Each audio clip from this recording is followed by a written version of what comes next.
আল্লাহ নবী শিশুবেলার আলোচনা বাড়িতে বাড়িতে করুন। প্রতিটা বাপ মা নিজের বাচ্চাদিগকে আল্লাহ নবী শিশুবেলার আগমনের কথা শোনান। এ আমার বাপেরা মায়েরা শুনে রাখে দেন, যে বাড়িতে রাসূলুল্লাহর মাউলুদ শরীফ হবে, যে এলাকায় নবী শিশুবেলার আলোচনা হবে, যেখানে নবীর আলোচনার মাহফিল হবে, ওই আলোচনাতে 5 জন থাকুক আর 5 লাখ থাকুক, ওই আলোচনাতে বাপ মা দুটো বাচ্চা হোক একটা বাচ্চা হোক থাকুক, তারা পরিবারে 2-4 জন থাকুক আর যেই থাকুক, নবী শিশুবেলার আলোচনা যেখানে হবে ওই জায়গাতে আল্লাহর রহমতের ফেরেশতা তাশরীফ আনে। এ নওজওয়ানেরা, তরুণেরা, বাপেরা, আল্লাহ নবী সাহাবাদেরকে জানিয়ে দিয়েছেন, শুধু এটাই নয়, কিয়ামত পর্যন্ত যে কোনো জায়গায় আমি নবী আমার মিলাদ বানানো হবে, আমার মাউলুদের আলোচনা হবে, ওয়াজাবাত লাহু শাফাআতি, আমি নবী তাদের জন্য শাফাআত করাটা ওয়াজিব হয়ে যাবে। এবং হযরত আবু বকর সিদ্দিক এর রায়াত আছে, ওয়াকারা আবু বকর সিদ্দিক মান আনফাকা দিরহামান কিলাতি আলা মাউলুদুন নবী সাল্লাল্লাহু আলাইহি ওয়াসাল্লাম কানা রাফিক ফিল জান্নাহ, যারা আমার রাসূলুল্লাহর মাউলুদ বানালো, আমার নবীর মাউলুদ শরীফ বানানোতে অর্থাৎ শিশুবেলা আলোচনা মাহফিল করলো, ওই আলোচনার মাহফিলে যারা খরচ করলো, 1 দিরহাম যারা খরচ করবে, কানা মিকদার খাতার কাফিকে ফিল জান্নাহ, তারা আমি আবু বকর আমার জান্নাতি বন্ধু হয়ে থাকবে। জিনিসটাকে ছোট মনে করো না, কেননা কার শানে হচ্ছে, যাকে আল্লাহ এত মাকাম দিয়েছে, দোনো জাহানের সুলতান বানিয়েছে, যাকে আল্লাহ এত সম্মান দিয়েছে, যিনি এমন করে রাস্তা দিয়ে যখন হেঁটে হেঁটে যেতেছিল, এমন করে দেখা যায় রাস্তার চতুর্দিকের গাছপালা, পাহাড়, পর্বত কোন যে গুণে রয়েছে। আমার নবী পাকের সাহাবারা বলে, আমরা নবীর সঙ্গে যখন যাতায়াত করতাম আমরা অবাক হয়ে যেতাম, আমার নবীকে দেখে গাছপালা কোন, পাহাড় পর্বত কোন, সব দিক থেকে সালামের আওয়াজ আসতো। আরো জোরে বলুন সুবহান। আল্লাহ নবী সারা জিন্দেগিটা তোমার আমার জন্য কেঁদেছেন, আজও রওজা মোবারকে তোমার আমার জন্য কাঁদতেছেন। নবী পাক যখনই কেঁদেছেন, নবী পাকের নূরে জবানে বেরিয়েছে, ইয়া রাব্বি হাবলি ইয়া উম্মতি ইয়া উম্মতি, আল্লাহ আমার উম্মত, আল্লাহ আমার উম্মতিদের কি হবে উপায়। কখনো আমরা কেঁদেছি সে রাসূলের জন্য যে আল্লাহ আমার নবীর দিনটার কি হবে উপায়? ভেবেছেন কখনো দিনটার জন্য?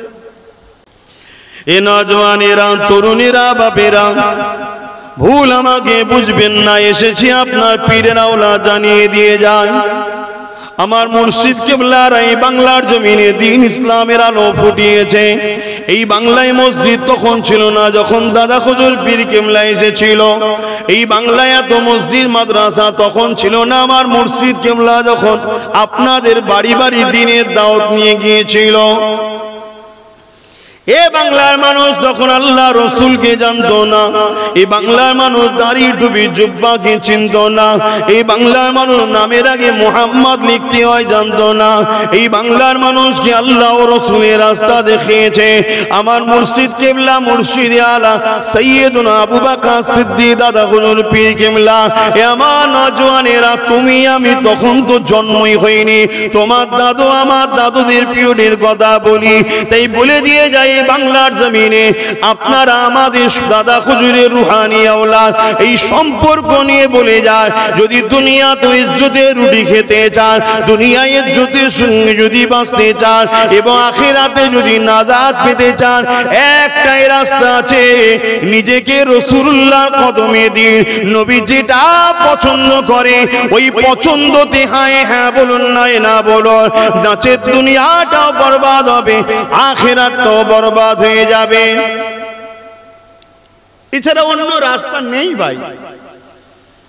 আমি যদি অন্য রাস্তা থাকতো সেটা বলতাম, যদি আপনাদের কারো জানা থাকে বলুন অন্য রাস্তা আছে। অন্য রাস্তা নেই। আল্লাহ নবী 570 খ্রিস্টাব্দে 12 রবিউল আউয়াল সোমবার শবে সাদেকের সময় দুনিয়া জমিনে এসেছিলেন। আল্লাহ পাক দয়াময় দয়া করে আমার নবী পাককে এই মাসে পাঠিয়েছিলেন।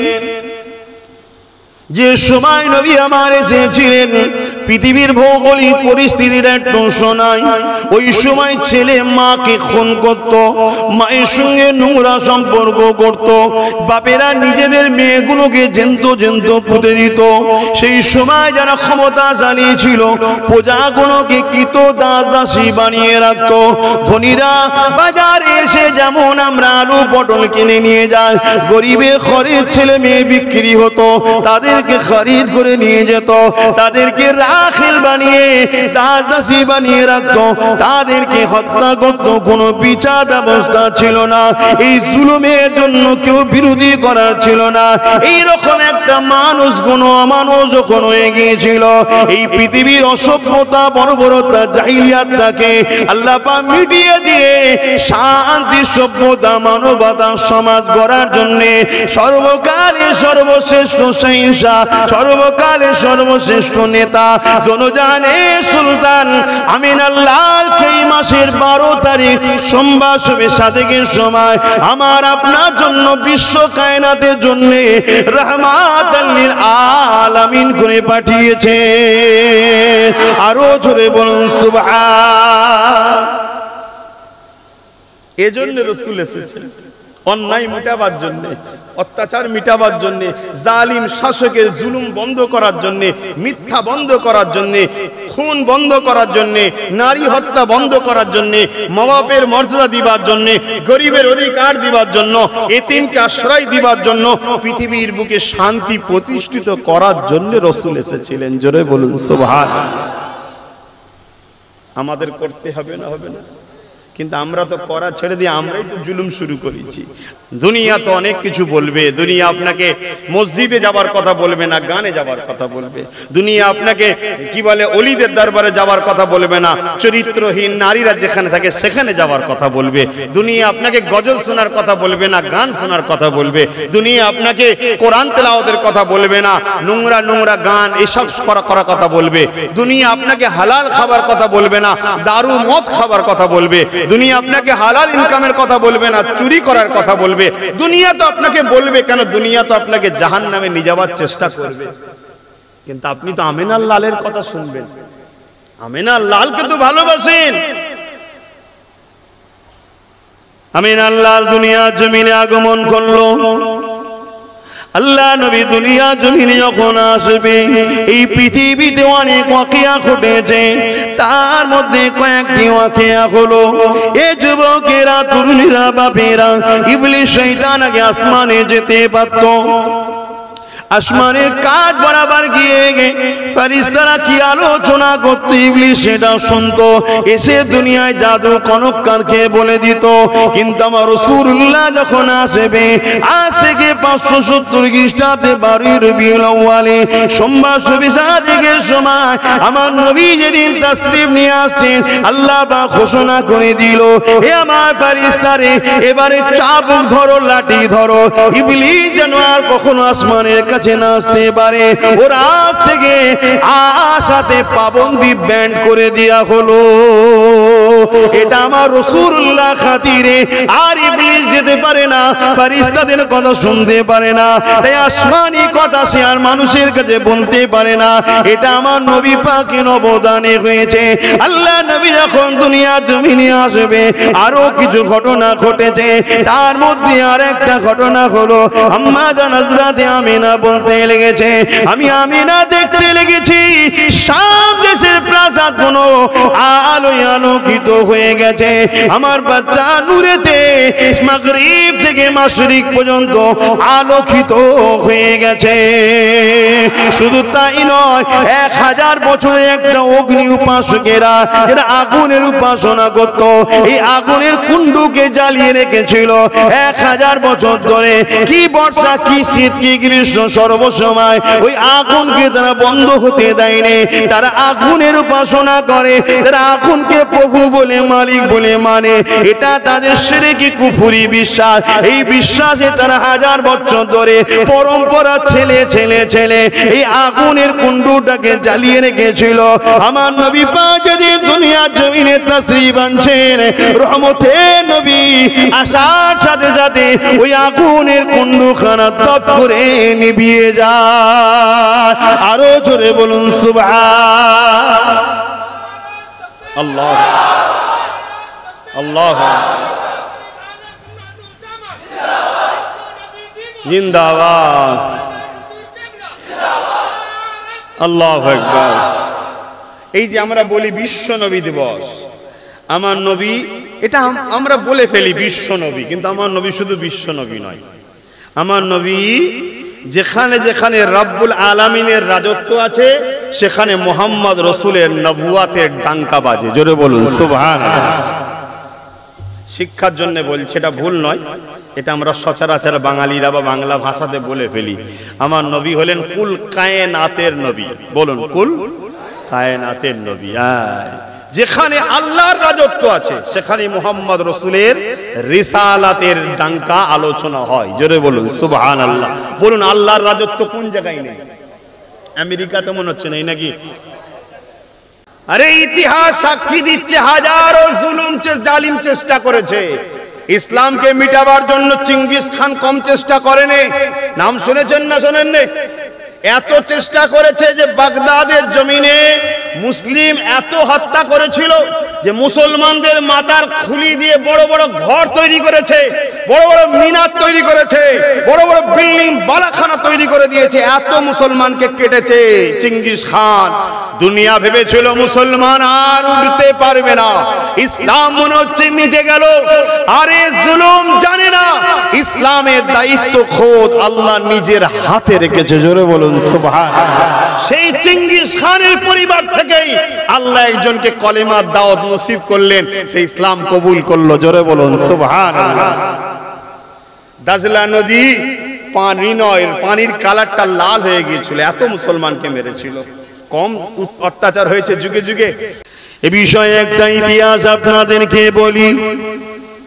আল্লাহ নবীর একজন খাদেম একদিন পথে চলতে চলতে রাস্তা হারিয়ে যে কঠিন জঙ্গলের মধ্যে প্রবেশ করেছে। এই কঠিন জঙ্গলে যাবার পরে হঠাৎ করে এক মোড়ে এক হিংস্র বাঘের সঙ্গে তার সামনাসামনি হয়ে যায়। ওই সময় আল্লাহ নবীর খাদিম তার দিকে ওই বাঘটা গিয়ে আসতে লেগেছে।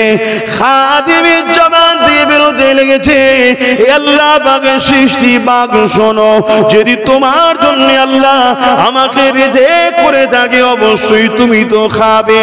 তবে শুনে রেখে দাও, আমি মুহাম্মদ রাসূলের দরবারের খাদেম, আমি যদি তুমি আমাকে খেয়ে নাও, ওই দরবারের কাজ কাম গুলো কে করবে? ওই দরবারের খিদমতটা কে করবে? এই কথাটা যখন রাসূলের এই খাদেমের মুখ দিয়ে বাইর হলো, এমন করে কিতাব সাক্ষী দেয় যেমন পুষা বিড়াল গা ঘষে, ওই বাঘটা এসে গা ঘষতে লেগেছে। শুধু গা ঘষেছে তা নয়, লেজে দিয়ে আমার রাসূলুল্লাহর সাহাবী তিনি ছিলেন, তিনার হাতের সঙ্গে জড়িয়ে নিয়ে যেমন হাত ধরে রাস্তা দেখায় মানুষ মানুষের, ওই বাঘটা সাহাবীর রাস্তা দেখিয়ে দিয়েছিল। আরো জোরে বলুন সুবহান। এই ক্ষমতাগুলো কার? হায় আল্লাহ। অতএব সেই রাসূলের হও, নবীকে ভালোবাসো, নবীকে প্যার করো। আল্লাহ নবী নামাজ পড়তে ভালোবাসতেন। আল্লাহ নবী রাতকে রাত দাঁড়িয়ে দাঁড়িয়ে নামাজ পড়তেন। রাসূলের আহলিয়াদের থেকে রায়াত আছে যে রাসূলুল্লাহর পা থেকে রস পর্যন্ত বাইরে হয়ে যেত, এতক্ষণ দাঁড়িয়ে দাঁড়িয়ে থাকতো। কখনো এক পায়ে দাঁড়িয়ে আছে, আর এক পায়ে তুলে রেখেছে, আবার সে পা ভর দিয়ে আর এক পায়ে আল্লাহর নামাজে, নফল নামাজ, ফরজ নফল নামাজও দাঁড়িয়ে আছে। কেন? ভালো লাগতেন। কেন? নামাজ সিজদা, নামাজ আসসালাতু মিরাজুল মুমিনিন, আল্লাহর সঙ্গে দিদারের নাই। জোরে বলুন সুবহানাল্লাহ। কিন্তু আমাদের ঘরের ছেলেরা বলুন 100-এর মধ্যে 90% ছেলে নামাজ ছেড়ে দিয়েছে। বলুন আমাদের শান্তি হয়? হুজুর কত দোয়া চাইবে, হুজুর কত বলবে। আপনারা যদি নিজেরা না বোঝেন, আমরা শুধু ওয়াজ করলে তো হয় না, নিজেদেরও একটা দরদ থাকা দরকার। যে আল্লাহ আমাকে বাঁচিয়ে রেখেছে, যে আল্লাহ আমাকে সুন্দর করে বানালো, যে আল্লাহ আমাকে খাওয়ায়, যে আল্লাহ আমাকে দুটো চোখ দিয়েছে, হাত দিয়েছে, পা দিয়েছে, কান দিয়েছে, সেই আল্লাহ বলেছে আমাকে 5 বার দৈনিক আয় আমার কাছে। হ্যাঁ, এবং নামাজ কত বড় নিয়ামত। যখন কেউ সেজদা করে, আল্লাহ রসুল বলছে তার এই কপালটা আল্লাহর কুদরতি কদমে পড়ে। জোরে বলুন সুবহানাল্লাহ। সেজদায় যখন পড়ে যাবে, মনকে বলবে যে আমি আল্লাহর কদমে আছি, এখন তার কদমে আমার মাথা রয়েছে, আর কুদরতি কদমে এখন আমার মাথা আছে। কিন্তু দুঃখের বিষয়, কেন জানি না আমার কম এত গাফিল হয়েছে, আমার কম এত নামাজ থেকে দূরে সরে যাচ্ছে। আর এই সব কিছুর পিছনে কারণ আমিও মনে করি আমাদের খাদ্য, আমাদেরকে হালাল খাওয়া হচ্ছে না, আমরা হারাম খেয়ে ফেলছি। সে ইচ্ছা করে হোক আর অইচ্ছাকৃত হোক, আমাদের ভেতরে হারাম ঢুকিয়ে দেওয়া হচ্ছে। আর এই ঢুকাচ্ছে কারা? যারা ইসলামের দুশ্মন, তারা। অসুবিধা হচ্ছে আপনাদের। আহা, আল্লাহ নবী যখন দুনিয়া আসলেন, আরো অনেক কিছু ঘটনা ঘটেছে। যেমন আম্মা জান আমিনা বলতে লেগেছে, আমি যখন কুয়া থেকে পানি আনতে গেলাম, আমি দেখলাম রশি দিয়ে পানিটা তুলতে হবে। এই পানিটা তুলতে গেলে আমি আমিনার বড় কষ্ট হতে পারে, কেননা আমার গর্ভে বাচ্চা মুহাম্মদ তখন রয়েছে। আমি এই চিন্তা করতে লেগেছি। হঠাৎ করে আমার কানে ভেসে আসলো, আসসালাতু আসসালামু আলাইকা রাসূলুল্লাহ। এই সালামের আওয়াজ আসতে লাগলো। আমি এদিক ওদিক তাকাতে লাগলাম। এমন সময় নজর পড়ে গেল আমার কুয়ার দিকে। কুয়ার মধ্যে যেন তুফান শুরু হয়েছে। আমি আমিনা গিয়ে দেখি কুয়ার পানিটা ফুলতে লেগেছে। ফুলতে ফুলতে ফুলতে ভূমিকম্পর সময় দেখবেন ওঠে। ফুলতে ফুলতে ফুলতে কুয়ার কানা পরিমাণ চলে এলো। আমি আমিনা পানি উঠিয়ে নিলাম, কুয়ার পানিটা আবার নেমে গেল। এই রকম প্রতিদিন আমি আমিনা মার সাথে হতে লাগলো। আরো জোরে বলুন সুবহান। এই নওজোয়ান তরুণেরা, এই নবী পাকের প্রেমিকেরা, আল্লাহ নবী মাসে 12 তারিখে রহমতের নবী এসেছিলেন, হায়াতুন নবী এসেছিলেন, নূরুন নবী এসেছিলেন, শাফাআতুন নবী এসেছিলেন। নবী যদি না আসতো, বাপ মার মর্যাদা বুঝতে পারতাম না। নবী যদি না আসতো, এক আল্লাহকে চিনতে পারতাম না। নবী যদি না আসতো, কালামুল্লাহ কোরআনকেও পেতাম না। নবী যদি না আসতো, আমরা যে কোনটা ভালো কোনটা মন্দ বুঝতে পারতাম না। আল্লাহ নবী দুনিয়ার জমিনে এসে আমাদের জন্য কষ্ট করেছে। মানুষের দূরে দূরে গিয়ে মানুষকে একত্ববাদের দাওয়াত দিয়েছে। ইনসাফ কি জিনিস শিখিয়েছে, মানবতা কি জিনিস শিখিয়েছে, প্রেম ভাতৃত্ব কি জিনিস শিখিয়েছে, মা বাপের মর্যাদা কি জিনিস শিখিয়েছে। যে সময় নারীগুলোকে জ্যান্ত পুঁতে দেওয়া হতো, আল্লাহ নবী সেই সমাজে দাঁড়িয়ে পৃথিবীর মানুষকে লক্ষ্য করে বলেছিল, আল জান্নাতু তাহতা আকদামুল উম্মাহাত। এ দুনিয়ার মানুষ, বাচ্চা নারীগুলোকে মেরে দিও না।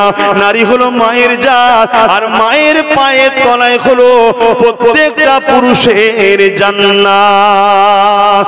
অর্থাৎ আপনি আপনার মায়ের পায়ের তলায় জান্নাত, আমার জান্নাত আমার মায়ের পায়ের তলাতে। এই যে মাকে সম্মান মর্যাদা দিই, মাকে বৃদ্ধাশ্রমে পাঠিয়ে দিই না, মাকে ভালোবাসি, মায়ের খোঁজ খবর নেই, মাকে সম্মান তাজিম করি, মাকে যে ভালোবাসি, এই আদবি ভালোবাসা তাজিমটা আমার আমিনা লাল এসে আমাদেরকে শিখিয়েছে। এই যে বাপেদেরকে মহব্বত করে, বাপেদেরকে সালাম কদমমুশি করে, বাপেদেরকে পিয়ার করে, বাপেদেরকে ভালোবাসে, এটা আমিনা লাল পৃথিবী মানুষকে জানিয়েছে শিখিয়েছে। কেননা আমিনা লাল জানিয়েছে বাপ হলো জান্নাতের দরজা। যে বাপকে আঘাত দিল, সে তার জান্নাতের দরজাকে বন্ধ করে দিল, সে আর জান্নাত যেতে পারবে না। এই বিষয়ে একটা হাদিস পাক রয়েছে, আন আবি উমামা আন্না রাসূলানি ক্বালা ইয়া রাসূলুল্লাহ মা হাক্কুল ওয়ালিদাইনি আলা ওয়ালাদি ক্বালা খুমা জান্নাতুকা নারুকা। পৃথিবীর জমিনে নবী যখন মেসেজ দিতে লাগলো মা বাপকে ভালোবাসো, ওই সময় একটা ব্যক্তি এসে জিজ্ঞাসা করেছিল, ইয়া রাসূলুল্লাহ হাবিবাল্লাহ, আমরা তো জাহিলিয়াতের মানুষ, আমরা তো মা বাপকে হত্যা করি, আমরা তো মা বাপকে ভালোবাসি না, তাদেরকে জুলুম করি। ইয়া রাসূলুল্লাহ, আপনি মা বাপকে ভালোবাসতে বলেছেন, আমরা তো এখন আপনাকে নবী বলে মেনে নিয়েছি, আমরা জানতে চাই মা বাপের উপরে ছেলেদের হক কি? আল্লাহ নবী বলেছিল, হুমা জান্নাতুকা নারুকা, তুমি যদি মা বাপকে বেজার করো জাহান্নামে যাবে, আর মা বাপকে যদি রাজি করো আল্লাহ তোমার উপরে খুশি হয়ে যে জান্নাতি বানিয়ে দেবে। আরো জোরে বলুন সুবহান। এসবগুলো কে শিখিয়েছে? আমার রাসূল। সে রাসূল এসেছিলেন কবে বলুন? 12 রবিউল আউয়াল শরীফে 570 খ্রিস্টাব্দে সোমবার শবে সাদেকের সময়। এই বাচ্চাগুলো শেখানোর দরকার আছে না নাই? তাই প্রত্যেক বাড়িতে যেন নবীর শিশু বলার কথা আলোচনা হয়। যে বাড়িতে নবী শিশু বলার কথা আলোচনা হবে না, ওই বাড়িতে নামাজ থাকতে পারে, রোজা থাকতে পারে, কোরআন থাকতে পারে, সব থাকতে পারে, ঈমান আছে বলে সন্দেহ আছে। কথা মাথায় শুনছেন না শোনেন নেই? হ্যাঁ, সন্দেহ। কেন? আমাদেরকে আমাদের বাচ্চাদের শেখানো দরকার। বাবা, এই মাস যে চলছে দেখছো, এই মাসে 12 রবিউল আউয়ালের মাস, এই মাসে আমাদের নেতা এসেছিলেন দুনিয়ায়, তিনি এসে এই ভালো ভালো কাজগুলো করেছেন, মানুষকে শিখিয়েছেন তোমরা রাসূলকে ভালোবাসবে, নবীর কাজগুলো করবে। নবী তোমাদের কাছে ইসলামকে রেখে গেছে, তিনটে জিনিস রেখে গেছে, কিতাবুল্লাহ ওয়া সুন্নাতে রাসূলি ও আহলে বাইতি। নবী তিনটে জিনিস রেখে গেছে, কোরআন, রাসূলের সুন্নাত এবং নবীর আহাল পরিবার খানদান বংশকে রেখে গেছে। এগুলোকে মজবুত করে ধরবে। খবরদার বাবা, এগুলোর বিরুদ্ধে তোমরা যাবে না। এই ট্রেনিং প্রত্যেকটা বাড়িতে বাচ্চাদের ঘরে দেওয়া দরকার। আজকে বাচ্চারা বাপের নয়, বাচ্চারা মায়ের নয়। কেন? আমরা আমাদের বাচ্চাদের ঘরে রাসূলের করতে পারিনি। তাই যদি বাচ্চাগুলোকে রাসূলের বানাতাম, তাহলে বাচ্চাগুলোকে আল্লাহ আমাদের বানাতেন। বোঝার চেষ্টা করেন আমার বাপ ভাইরা। আমি আবার বলছি, আমাদের লেবাসে ভুল আছে, নাম কি বলে ইবাদতে কিছু ত্রুটি বিচ্ছেদ আছে, চলনে বলনে ভুল আছে। মূল জায়গাটা যেন ভুল কোনোভাবে না থাকে। মূল হচ্ছে আকীদা, রাসূলের প্রেম, নবীর আদবে কোনো যেন ভুল না থাকে। ওইখানে কোনো খুঁত চলবে না। এটা নিখুঁত চাই। ওটা শুনছেন তো? একদম নিখুঁত চাই। সেই রাসূলকে চিনুন, নবীকে পিয়ার করুন, নবীকে ভালোবাসুন। আল্লাহ নবী যে মাসে এসেছিলেন সোমবার দিন, আল্লাহ নবী প্রতি সোমবার দিন রোজা রাখতেন। সাহাবারা জিজ্ঞেস করেছে, হুজুর আপনি সোমবার দিন রোজা রাখেন কেন? আল্লাহ নবী বলেছেন, সোমবার হচ্ছে আমার মাউলুদ, মাউলুদ থেকে মিলাদ, অর্থাৎ আমি আগমন করেছিলাম। জোরে বলুন সুবহানাল্লাহ। বাংলায় জন্ম বলা হয়, কিন্তু আদবের দিকে খেয়াল করে আমি জন্ম বলবো না, আমি আগমন বলবো। কথা বুঝে আসছে? উপস্থিত বলবো, হাজির বলবো। কারণ নবীর কাছে সব শব্দ নবীর ক্ষেত্রে ব্যবহার করা প্রযোজ্য নয়। কথা বুঝে আসছে? কেন? আমাদের আকিদা অর্থাৎ আহলে সুন্নাত ওয়াল জামাত অর্থাৎ साहबाদের আকিদা, मेरे नबी तब नबी थे जब आदम सफीउल्लाह पानी और मिट्टी के साथ मिला हुआ था। मेरे नबी तब थे जब कुछ भी ना थे, तब मोहम्मद मुस्तफा रसूल थे। जोरे बोलो सुभान अल्लाह। मेरे नबी तब थे जब अर्श ना थे, कुर्सी भी ना थे, ना फरिश्ते थे, ना चांद थे, ना सितारे से, ना जमीन थे, ना आसमान थे, ना अर्श, कुछ भी ना थे। तब मोहम्मद मुस्तफा खुदा के पास बड़ी मोहब्बत के साथ थे। बोलिए सुभान अल्लाह। मेरे नबी तब थे जब खुदा ने अपने आप को इरादा किया, क्यों ना मैं जाहिर हूं, मैं अपने आप को जाहिर करूं। तब खुदा ने हुक्म किया, कुन हो जा, फयाकुन हो गया। क्या हुआ? एक नूर हुआ। खुदा ने नाम रखा, ये मोहम्मद है। बोलिए सुभान अल्लाह। तब मेरे रसूल रसूल थे। जोरे बोलुन सुभान अल्लाह।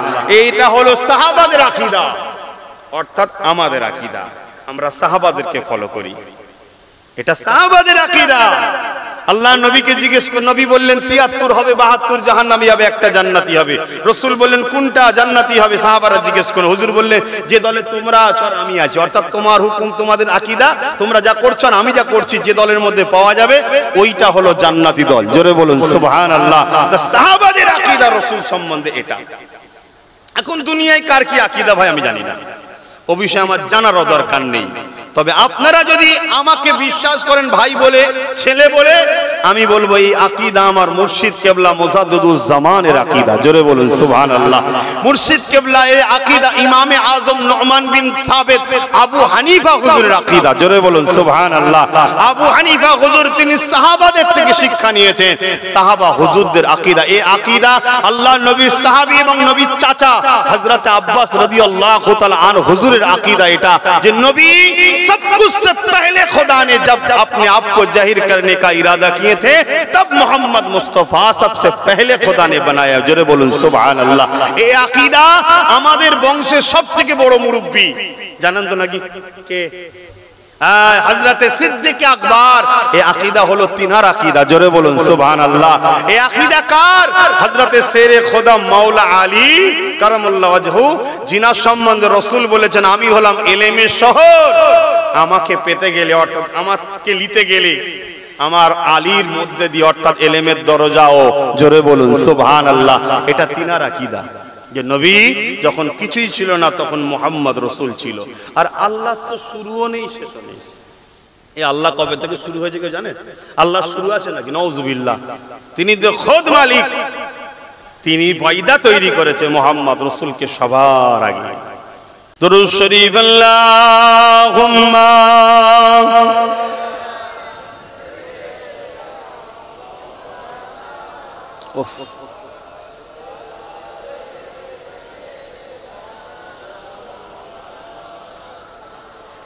अल्लाहुम्मा सल्ली अला सय्यिदना।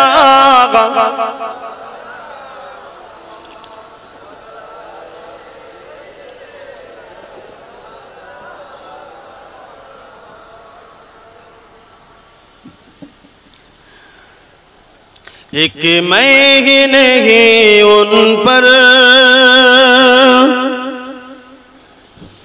कुर्बान ज़माना है। आरो जोरे बोलुन ना सुबहानाल्लाह।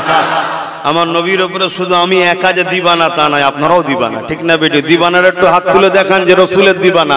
আলহামদুলিল্লাহ, আলহামদুলিল্লাহ, আল্লাহ কবুল করে, বলুন আল্লাহুম্মা আমিন। শুধু আপনারাই রসুলের দিবানা? এই পাহাড় কি রসুলের দিবানা নয়? এই সূর্য কি রসুলের দিবানা নয়? এই চাঁদ কি রসুলের দিবানা নয়? এই কায়নাতে যা কিছু আছে রসুলের দিবানা না দিবানা নয়? নদী দিবানা না হতো রসুল যখন বলেছিল ইশারায় চাঁদ দুটুকরো হয়ে যা, বুককে ছিঁড়ে দিয়ে নিজেকে দুটুকরো আমি তুমি করতে পারবো কি জানি না, কিন্তু চাঁদ করে দেখিয়েছিল যে আমি তো মোহাম্মদ মুস্তাফারই গোলাম। জোরে বলুন সুবহানাল্লাহ। গোলাম তো মালিকের কথাতেই মরবে, মালিকের কথাই হাসবে, মালিকের কথাতেই বেঁচে থাকবে, মালিকের জন্যই সবকিছু গোলামের, ঠিক না বেঠিক গো ভাইরা আমার? গোলাম হও রসুলের, তবেই দুনিয়ায় মালিক হতে পারবে। রসুলের গোলাম হও তবেই দুনিয়ায় তুমি ইজ্জত পাবে। রসুলের গোলাম হয়েছিল ফুরফুরার হযরত জাবানার মুজাদ্দিদ আবু বকর সিদ্দিক। কবে চলে গেছে? ৮০-৮৫ বছর পার হয়ে গেছে। আজও কোটি কোটি লোক যা ভালোবাসে আব্বাসকে তার এক চুল পরিমাণ ভালোবাসে না। এটা সত্য কথা, অস্বীকার করা যাবে না। আমাকে লোক ভালোবাসে দাদা হুজুরের জন্যই তো। হ্যাঁ, রাসূল পাক সাল্লাল্লাহু আলাইহি সাল্লামের গোলামি করেছিল কে? जिनार नामे मादानीपुर की हजरते हाजी मुस्तफा, बोलुन बोलुन मदानी, मेदिनीपुर नय मादानीपुर, हाजी मुस्तफा मादानी, मादानीपुरे जिनि शुয়ে আছেন শহরে রাসূলের গোলাম ছিল। আজও দেখুন তিনার ডাঙ্কা বাজছে না বাজেনে? কেন? রাসূলের সঙ্গে যারাই জুড়বে তারা যেমনই হোক নবীর সাথে জোড়ার সাথে সাথে তার আর আল্লাহ প্রচুর মূল্য করে দেয়, হিরো জহরতের থেকেও দামি। জোরে বলুন সুবহানাল্লাহ। দেখুন না, মদিনাকে কেউ চিনত না। ইয়াসরিব নাম ছিল না, চিকিৎসার ব্যবস্থা ছিল না, কারেন্ট ছিল না, আলো ছিল না, রাস্তা ছিল না, কারবার ছিল না, পড়াশোনা ছিল। নবী যখন মদিনায় গিয়েছিল মাত্র দুটো লোক লিখতে জানতো। কটা? দুটো লোক মাত্র তখন লিখতে জানতো। আরে আমার রাসূলের কদম পড়লো, তারা নবীর আপন হয়ে গেল। পৃথিবীর বুকে আজকের তারিখে শিক্ষা, স্বাস্থ্য, সর্বদিক দিয়ে সভ্যতা, মানবতা, ইনসানিয়াতের অর্থে, ধনীতে, আরামে, ইজ্জত ইজ্জতে নিরাপত্তায় পৃথিবীতে একটাই জায়গা আছে সব দিক থেকে উত্তম, সেটা হলো মদিনা শরীফ। জোরে বলুন সুবহানাল্লাহ, আরো জোরে বলুন সুবহানাল্লাহ। কোনোদিন কোনো রানী রেপ হয় না, কোনোদিন কোনো নারী বেউজ্জতি হয় না, কোনোদিন কোনো খুন হয় না, কোনোদিন চুরি হয় না, কোনোদিন ডাকাতি হয় না, কোনো মূর্খ নেই, সবাই এডুকেটেড, সবাই ভদ্র, সবাই অর্থশালী, সবাই দাতা, সবাই হেল্প করে, সবাই ভালোবাসে। কি তারিফ করব?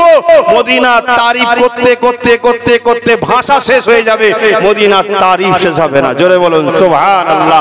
এই আমার মাদারীপুরের যুবকেরা, বাপেরা, মায়েরা, বোনেরা, নিজেকে যদি অনমূল করতে চাও, নিজেকে যদি মূল্যবান বানাতে চাও, নিজেকে মুহাম্মদ রাসূলের গোলাম বানিয়ে দাও। জোরে বলুন সুবহানাল্লাহ।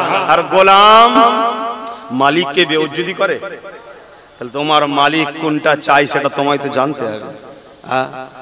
খুব ভালো করে বোঝার চেষ্টা করুন, রাসূলকে ধরুন। নবী ধরলেই কাকে পাওয়া যায়? অটোমেটিক আল্লাহ পাওয়া যায়। কেন? আল্লাহ নিজে বলেছে আমাকে ছোঁয়া যায় না, শুকা যায় না, ধরা যায় না, দেখা যায় না, আমাকে স্পর্শ করা যায় না, আমাকে অনুভব করা যায় না। তোদের জন্য একটা ধরা দিচ্ছি, ছোঁয়া দিচ্ছি, শুকা দিচ্ছি, তোদেরকে চিনাত দিচ্ছি, সেটা হলো আমার বন্ধুকে দিচ্ছি। ওইটাকে ধর, ওইটাকে শোক, ওইটাকে পিয়ার কর, ওইটাকে আদর কর, ওইটাকে মহব্বত কর, ওইটাকে ফলো কর, অটোমেটিক আমাকে পেয়ে যাবি। জোরে বলুন সুবহানাল্লাহ। কেন? ওটাকে আমি বানিয়েছি, আমি জানি ওটা আমার এক চুল পরিমাণও ইদিক উদিক করবে না। জোরে বলুন সুবহানাল্লাহ। যদি রাসূলের উপরে কোনো প্রশ্ন ওঠে, মূলত প্রশ্ন আল্লাহর বিরুদ্ধে যাবে। কেন? আল্লাহ এমন সৃষ্টি করলো, সেটা খুঁত। কথা মাথায় ঢুকছে না? ঢোকে না? আল্লাহর সৃষ্টি, আল্লাহ স্পেশাল যার সম্বন্ধে পাওয়ার দিয়েছে, আমি বলছি ইন্নাকা লাআলা খুলুকিন আযীম, সবথেকে উত্তম চরিত্রওয়ালা হলো মুহাম্মদ রাসূল। জোরে বলুন সুবহানাল্লাহ। অতএব ধরো আমার যুবকরা, পিয়ার করো, ভালোবাসো। বিশ্ব আমার রাসূল থেকে আমাদেরকে সরাতে চাইছে, তার জন্য কোটি কোটি টাকা খরচ করছে। শুধু একটাই কাজ, ক্ষমতার জোরে হোক, শাসকের জোরে হোক, প্রশাসনের জোরে হোক, অর্থের জোরে হোক, যে কোনো দিক দিয়ে হোক, শুধু একটাই কাজ, মুহাম্মদ রাসূল থেকে আমাদেরকে সরাবার চেষ্টা, অন্য কিছু না। কেন? আমরা যদি মুহাম্মদ রাসূলের সঙ্গে জুড়ে থাকি, তাহলে এই পৃথিবীতে কেউ কোনোদিন ক্ষুধার্ত থাকবে না। কেন? আমরা এই সব কিছুর ক্ষমতা আবার ফিরে পাবো। জোরে বলুন সুবহানাল্লাহ। আর আমরা যদি ফিরে পাই, পৃথিবীতে অন্যায় থাকতে পারে না, পৃথিবীতে অত্যাচার থাকতে পারে না, পৃথিবীতে অসভ্যতা থাকতে পারে না। যেখানে মুহাম্মদ রাসূলের হাতে, গোলামের হাতে ক্ষমতা থাকবে, সেখানে নারী পেটের জ্বালার জন্য দেহ বিক্রি করতে লাগবে না। কারণ মুহাম্মাদের গোলাম তো তারাই যারা সমাজের সমস্ত অসহায়কে আশ্রয় দিবার ব্যবস্থা কমপ্লিট করতে পারে, এরাই তো গোলাম। জোরে বলুন সুবহানাল্লাহ। তাই পৃথিবী আমাদেরকে নানান রকম খেলনা দিয়ে, লোভ দিয়ে ভুলিয়ে রেখেছে, যাতে করে আমরা জেগে না উঠি, মুহাম্মদ রাসূলের দিকে ছুটে না যায়, সবুজ গম্বুজের সঙ্গে আকর্ষণ না হয়ে যায়, কামলিওয়ালার সঙ্গে জুড়ে না যায়। জুড়লেই সাহায্য আসবে আল্লাহর পক্ষ থেকে। কথা বুঝছেন? বদরে মনে নেই ফেরেশতা এসেছিল? এখন আছে? কেন আসে না? বদরে এমনও লোক ছিল যারা নিজের বাচ্চাকে জ্যান্ত পুঁতেও দিয়েছিল, পরে এসে তওবা করে রাসূলুল্লাহর কদমে জুড়েছে। জুড়েছে এমন দামি মূল্যবান হয়ে গেছে, তার জন্য ফেরেশতা এসেছে। আমরা জীবনে কোনোদিন এরকমও করিনি, তারপরেও আসছে না কেন? রাসূলের সঙ্গে জুড়তে পারিনি। এক मैं नहीं उन पर कुर्बान ज़माना है, एक मैं नहीं उन पर कुर्बान ज़माना है, रब दो आलम का महबूब यगाना है, एक मैं नहीं उन पर कुर्बान ज़माना है,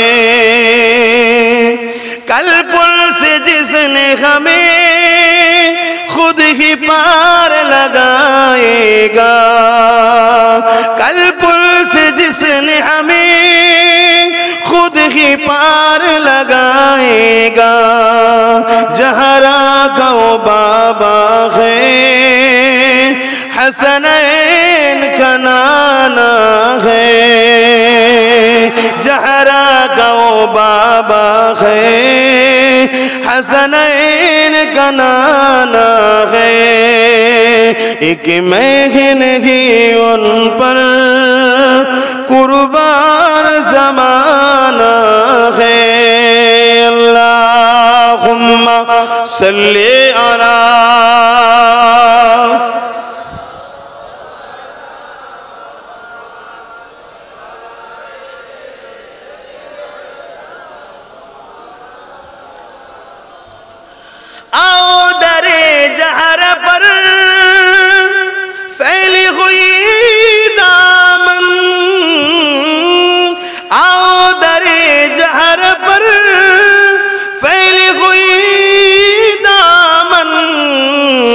नस्ल करीमी की, नस्ल करीमी की लचपा खराना है, एक मैं ही नहीं उन पर कुर्बान ज़माना है।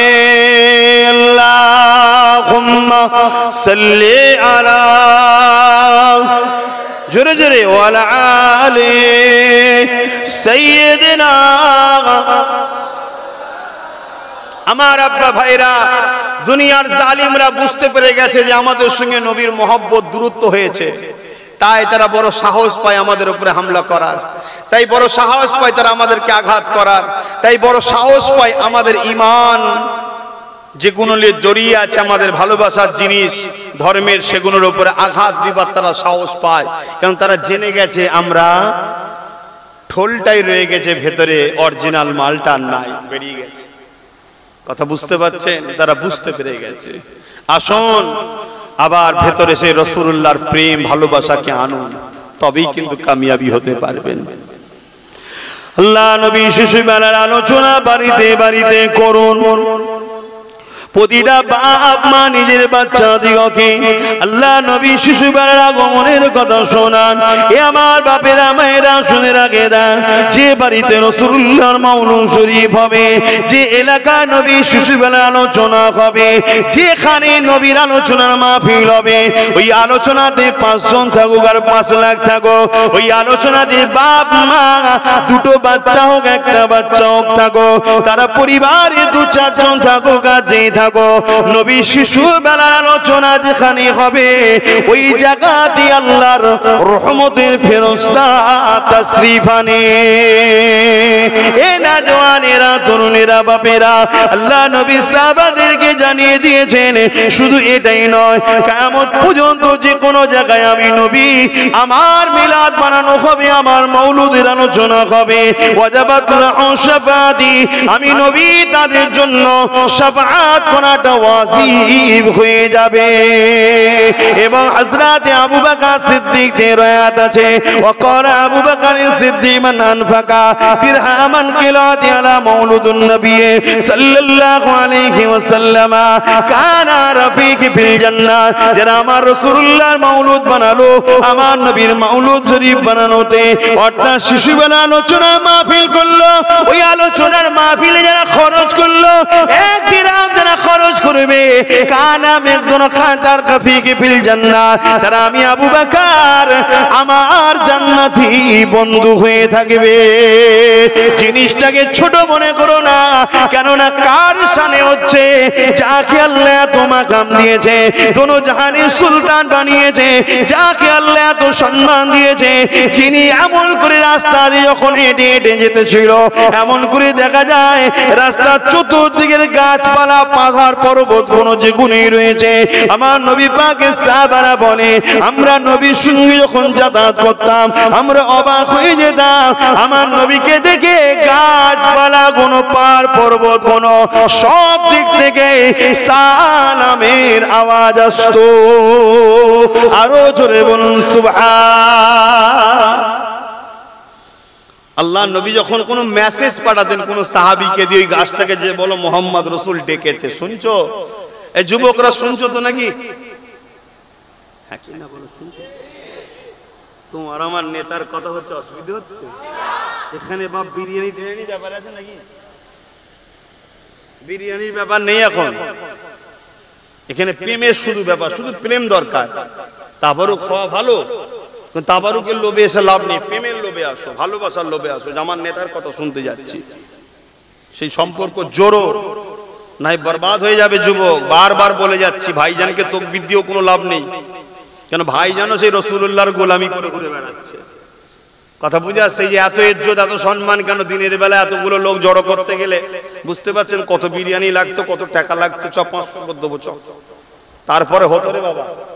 কথা বুঝছেন না, বোঝেন না? তাও সেই রকম হতো আবার। কিন্তু এই সব কিসের জন্য হয়েছে? শুধুমাত্র তোমাদের ভাইজান আপনাদের ছেলে রাসূলুল্লাহর গোলামি করি, তাই আল্লাহ জুড়ে জুড়ে সব এনে দিয়েছে। জোরে বলুন সুবহানাল্লাহ। আর একটুখানি আলোচনা করি আমার রাসূলুল্লাহর বিষয়ে, আর একটু বলি, শুনবেন? ইগো নবীর গোলামরা শুনবেন তো নাকি? হ্যাঁ। এ যুবকেরা, তরুণীরা, বাপেরা, আল্লাহ নবী, নবী, দয়া নবী, রহমতের নবী মাসে 12 তারিখ সোমবার থেকে সময় এসেছিল প্রত্যেকটা বাড়িতে এই রবিউল আউয়াল এবং রবিউল সানিতে প্রতিটা দুনিয়া জুড়ে আমার রাসূলুল্লাহর আগমনে আলোচনা হয়। সামান্য কিছু মানুষ এটাকে আলোচনা করতে চায় না। সেই সংখ্যাটা কেমন? যেমন আটাতে নুন দেওয়া হয়, ওই সামান্যটুকু সংখ্যা রয়েছে। আপনি আরবে যান, সেখানে আমার রাসূলুল্লাহর মাওলুদ হতে লেগেছে। আপনি শাম দেশে যান, সেখানে আমার রাসূলুল্লাহর মাওলুদ হতে লেগেছে। আপনি মিশরে যান, পৃথিবীর সব থেকে বড় মাদ্রাসা মিশর জামে আল আজহার, সেখানেও আমার রাসূলুল্লাহর মাওলুদ শরীফ হতে লেগেছে। আপনি ইয়ামিনে যান, ইরাকে যান, আপনি মিশরে যান, কাবুল কান্দারে যান, আপনি আমার ভারতের মানুষ ভারতেও বিভিন্ন রাজ্যে যান, সব জায়গাতে এই মাস এবং পরের মাস জুড়ে রাসূলুল্লাহর আগমনের আলোচনা হতে লাগে। নবী পাকের শিশুবেলার কথা আলোচনা হতে লাগে। ওই মাহফিলগুলোয় কি আলোচনা হয়? উলামারা এটাই বলতে লেগেছে, এ দুনিয়ার মানুষ শোনো, আমিনা আল্লাহ যখন দুনিয়া জমিনে এসেছিল, ওই সময় আম্মা আমিনা বলতে লেগেছে, আমি ঘরের মধ্যে একা ছিলাম, কোন নারী আমার সাথে ছিল না। অথচ পৃথিবীর নারীর সন্তান হতে গেলে অপর নারীর সহযোগিতা লাগে। আমি আমিনা অবাক হয়ে গেলাম। এই চিন্তা করতে দেরি, আল্লাহ আমার ঘরে দুজন নারীকে পাঠিয়ে দিয়েছে। যে দুটো নারী কোন নারীর সুরাতে এসেছে, কিন্তু এই দুজন ছিল আল্লাহ পাকের জান্নাতি হুর। এই মাসেতে আলোচনা হতে লেগেছে। কি আলোচনা হয়? এ আমার নবীর গোলামেরা, আমার রাসূল যখন দুনিয়া আসবে, আম্মা আমিনা বলতে লেগেছে, দুনিয়ার নারীরা যখন বাচ্চা জন্ম দেয়, তুমি আমি সবাই দুনিয়া এসেছি মায়ের গর্ভ থেকে। তুমি আমি যখন দুনিয়া এসেছি, তোমার আমার আম্মা গুণ নাপাক হয়েছিল, তোমার আমার আম্মা গুণ অপবিত্র হয়েছিল, তোমার আমার আম্মার রক্ত প্রবাহিত হয়েছিল, তোমার আমার নাভি গুণ নারী গুণ মায়ের নারীর সঙ্গে জোর ছিল। কিন্তু আম্মা আমিনা বলে, আমার বাচ্চা যখন দুনিয়া আসে, আমি আমিনা অবাক হয়ে গেলাম। কোনো কষ্ট যন্ত্রণা ব্যথা তো বুঝলাম না। আমার বাচ্চা এলো, রক্ত বাইর হলো না। আমার বাচ্চা এলো, আমি নাপাক হলাম না। আমার বাচ্চা এলো, আমার বাচ্চার সঙ্গে আমি আমিনার নারীর কোনো সম্পর্ক ছিল না। এ না জওয়ানেরা, তরুণেরা, বিজ্ঞান জানাতে লেগেছে, ওই যে মায়েদের যে মাসে মাসে হয়, ওটা নারীর সাহায্যে বাচ্চার পেটে দেয়। কিন্তু আমার আরবি নবী মুহাম্মদ রাসূলকে আল্লাহ পাক ওই নাপাকটা পেটে দেয়নি। আল্লাহু আকবার। আহা, এই যে জোশ, রাসূলুল্লাহর কথা শুনে খুশি হওয়া, তাকবীর দেওয়া, আনন্দ করা, এটা ঈমানের লক্ষণ। ছেলেগুলোর মধ্যে ভুল আছে, অস্বীকার করছি না, কিন্তু ঈমানটা এখনো আছে। আর ভুল গুণে যদি শুধরে রাসূলের খুশির জন্য আরেকটু জুড়ে যেতে পারো, আল্লাহ তোমাদেরকে সমাজে সম্মানিত করবে, তোমাদেরকে জনগণের লিডার আল্লাহ বানাবে, তোমাদের ঘরে আল্লাহ ইজ্জত দেবে, তোমাদের হাতেই আল্লাহ সব ফিরিয়ে দেবে। তুমি কথা লাও আমার, শোনো, ফিরিয়ে দেবে সব আল্লাহ। কিন্তু নিজেকে লুবি করলে হবে না, জুলুমবাজ করলে হবে না, অন্যায় করলে হবে না, মা আল্লাহ সৃষ্টির উপর অত্যাচার করলে হবে না, ভালোবাসতে হবে। রাসূল প্রেম বন্টন করেছে। আম্মা জানা আমিনা আরো বলেন, আমার বাচ্চা দুনিয়া এসে গেল, হঠাৎ করে দেখলাম আমার ঘরটা কুয়াশা আর নাই, পুরো অন্ধকার হয়ে গেল। কুয়াশা যেমন রাস্তা দেখা যায় না, পাশের লোককে দেখা যায় না, রাত্রিরে দেখবেন এত ঘন ঘন কুয়াশা একবার হয় না, হয় না। আমি মনে করলাম এই কুয়াশা কোথা থেকে আসলো, আর আমার বাচ্চাকে যখন আতলাতে লাগলাম দেখতে পেলাম না। আমি না বড় খাপড়ে গেলাম, আমি চিৎকার করতে লাগলাম আমার বাচ্চা কোথায় গেল। হঠাৎ করে আমার কানে গায়েবী আওয়াজ এসে যায়, এ আমি না খাপড়ে যেও না, চিন্তা করো না, রহমতের নবী, তামাম কায়নাতের নবী, দোনো জাহানের সুলতান নবীকে তামাম দুনিয়াটা ভ্রমণ করানো হতেছে। আরো জোরে বলুন সুবহান। আমাদের মতো বাচ্চা নাকি গো? পার্থক্য আছে না নাই? সেই রাসূলের প্রত্যেকটা চুলের যদি তারিফ শোনাও কেউ খুশি হয়, ওটাও ঈমানের বৈশিষ্ট্য, ওটাও ঈমানের বৈশিষ্ট্য। কারণ ঈমান আলাদা জিনিস, আমল আলাদা জিনিস। ঈমানদার যখন আল্লাহর খুশির জন্য রুকু সিজদা তাসবিহ পড়ে, কিরাত পড়ে, ওটাকে নামাজ বলা হয়, ওটা আমল হয়। ঈমানদার যখন এক মাস দিনের বেলা ফজরের আজানের আগ মুহূর্তে এবং মাগরিবের আজানের সাথে সাথে এই পর্যন্ত যখন না খেয়ে থাকে, এটাকে বলা হয় রোজা। এটা যদি অন্য কেউ করে, ঈমান যদি না থাকে, ওটাকে রোজা বলে না, ওটাকে বলে শুকিয়ে থাকা। শুনছেন তো? ঈমানদার যখন কাবা শরীফে গিয়ে তওয়াফ করে আর নবী পাকের রওজায় গিয়ে হাজি দিয়ে আসে, ওটাকে বলা হয় হাজি। আর ঈমান না থেকে যতবারই যাক, ও ঘুরতে গেছিল, ওর কোনো দাম নেই। আমার কথা বুঝছেন তো নাকি? খারাপ লিখছেন? আব্বাস সিদ্দিকী খুব ঝগড়া করে নাকি? আমার দাদা হুজুরও তাই দিনের বাড়িতে ঈদে মিলাদুন নবী করেছেন। সেখানে কি করতেন? আলেম উলামারা এসে আলোচনা করত, সবাই বসে বসে শুনতো। জোরে বলুন সুবহানাল্লাহ। আমার আশেকে রাসূল ছোট হুজুর পীর কেবলা, তিনি আবার ওই বাড়ি থেকে এই বাড়িতে উঠে এসেছে, দুটো বাড়ি। এই বাড়িতেও তিনি নিজে একটা প্রতিষ্ঠিত করেছেন 12 রবিউল আউয়ালের দিনে। এখানেও কি করা হয়? এই আলেমরা বসে আলোচনা করে আর সব মানুষ যে শোনে আমার নবী পাকের ছোটবেলার কথা।